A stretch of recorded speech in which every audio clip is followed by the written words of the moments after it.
L'année boursière est-elle déjà terminée? Y a-t-il encore du potentiel sur les marchés financiers, sur les marchés actions? Comment va donc se terminer cette année sur les marchés? On voit ça avec Laurent Grassin, journaliste Boursorama. Bonjour Laurent. Bonjour David. Allez, on va commencer par une photo à l'instant T. Où est-ce qu'on en est là au début du mois d'octobre? Il reste encore octobre, novembre, décembre, 3 mois. Ouais, un petit trimestre pour boucler l'année. Ça se passe plutôt bien quand même. On a plus 10% sur le CAC 40. On a, petit regroupé les indices européens, c'est à peu près pareil. On a à peu près plus 12 sur le DAX. Il y a l'indice italien qui s'est un peu distingué, qui a fait plus 17%, lui. Et puis les Espagnols sont un peu à la traîne, plus 8%. On se rend compte quand même que malgré tout, l'essentiel de la hausse, notamment sur le marché qui nous intéresse, le marché français, elle s'est quand même toujours réalisée sur plutôt le premier semestre, même les 5 premiers mois. Sur les 3 derniers, on est plus 3,4% sur le CAC 40, donc c'est le proverbe italien qui va piano va sano.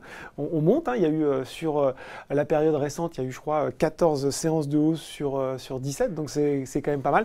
Mais à chaque fois sur du plus 0,3, plus 0,4, avec une volatilité qui est toujours hyper flat. Je suis surpris Laurent, vous ne m'avez pas encore parlé des marchés américains. Bah oui, parce que tout le monde s'est un peu planté sur les marchés américains. C'était quand même vu comme le signal, enfin en tout cas les marchés à surveiller cette année. Tout le monde, on parlait dès le début de l'année de leur valorisation excessive, on avait tous un peu peur, on craignait le retournement du cycle américain et puis patatras, on n'a rien vu, ça a continué à monter.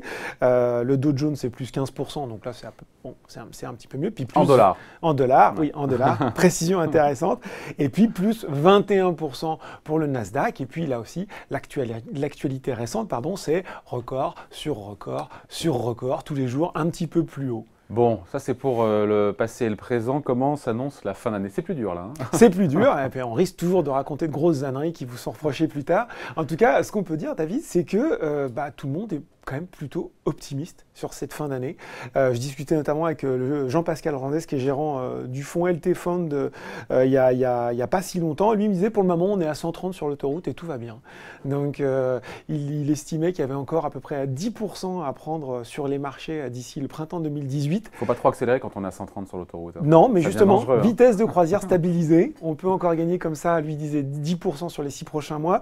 Et CPR Asset Management qui faisait un peu ses prévisions dernièrement, eux, ils étaient sur un scénario central, parce qu'à chaque fois, ils mettent en perspective plusieurs scénarios de ce qu'ils voient. Mais en tout cas, leur hypothèse préférée, c'est encore 5% sur les marchés européens d'ici la fin de l'année, avec peut-être même un beau rallye de fin d'année, et avec des taux longs américains qui restent stables aux alentours de 2,30, 2,40. Il faut dire que quand on regarde le contexte économique, tout va quand même bien. La croissance américaine aussi, pour laquelle on s'inquiétait, on a vu que les chiffres du deuxième trimestre ont énormément rassuré.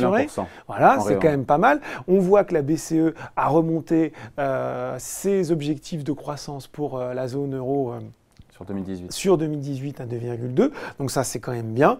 Les bénéfices des sociétés sont bien orientés. Donc si on valeur absolue, ça nous donnerait quoi? Ça pourrait nous donner un CAC 40 vers les 5600, 7700 en décembre, mais peut-être 5900, allez, 6000 d'ici au printemps 2018. Alors, si on ne chausse pas les lunettes roses et voilà, si on cherche les noises et qu'on est... il y a ceux qui sont optimistes, mais quand même, il n'y a pas de correction possible. Il n'y a pas des petites choses quand même où on devrait un petit peu s'alarmer? Alors, il y a eu quand même beaucoup de jarnac, entre guillemets, de l'euro, qui est venu siphonner un peu la progression des marchés, notamment cet été. Mais là aussi, le sentiment actuel, c'est plutôt que ça va mieux. On a eu ce pic à 1,20, on est redescendu. Si je reprends l'exemple de CPR, eux, ils pensent que la devise, elle devrait se stabiliser à 1,20. On voit qu'elle a redescendu. Eux, ils estimaient même qu'elle pourrait évoluer entre 1,12 et 1,16. En parité euro-dollar. En parité euro-dollar. Il y a toujours cette hypothèse, maintenant qui a été réaffirmée par la Fed, d'une remontée des taux aux États-Unis, ce qui viendrait peut-être redonner un coup de boost au billet vert. Et donc, on s'inquiète un petit peu moins de cette parité euro. Donc ça, c'est bon aussi pour les marchés européens. C'est une bonne chose. Donc un indicateur de plus au vert.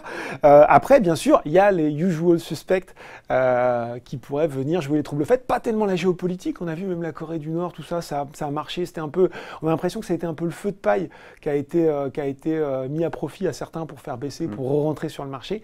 Mais après, voilà, il y a toujours la normalisation des politiques monétaires, des banques centrales. C'est un vrai sujet. Hein. C'est un vrai sujet. Les marchés sont drogués aux liquidités depuis 10 ans. Là aussi, ce qui est quand même remarquable, c'est que finalement, la Fed a annoncé plus ou moins ses mesures. On avait déjà eu l'occasion d'en parler. Ça s'est bien passé. Tout le monde est plus ou moins, voilà. Même sur la hausse des taux, le marché n'était pas convaincu. Il vient de s'y mettre.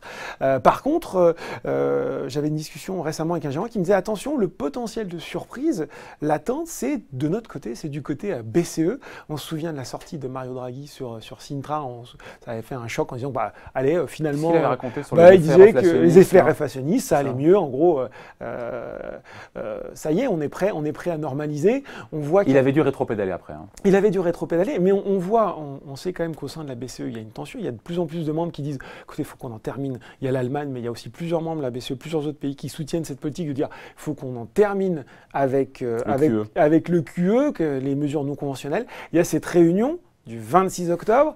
Et Mario Draghi l'a dit, ce sera un moment où on va avoir l'essentiel du calendrier. Alors, de baisse donc, de tapering, de baisse des rachats d'actifs. Alors bien sûr, là aussi, ça a été extrêmement circonstancié. On a dit attention, ça ne veut pas dire parce qu'il y a baisse des rachats d'actifs que ça va forcément être une politique monétaire moins accommodante. Là aussi, tout est dans les détails de communication. N'empêche que ça, c'est un rendez-vous important à surveiller le 26 octobre. On sera là. On sera là. Fidèle au poste, sur le pont. Voilà, mais à court terme, moi qui suis plutôt un bear sur le marché, les choses sont quand même plutôt au vert avec des marchés, allez, on pourrait dire 5% d'ici la fin de l'année, sans trop se mouiller. Bon, allez, c'est noté, on se souviendra de ce qui a été dit aujourd'hui par Laurent Grassin en direct sur Boursorama. Merci Laurent. Merci David.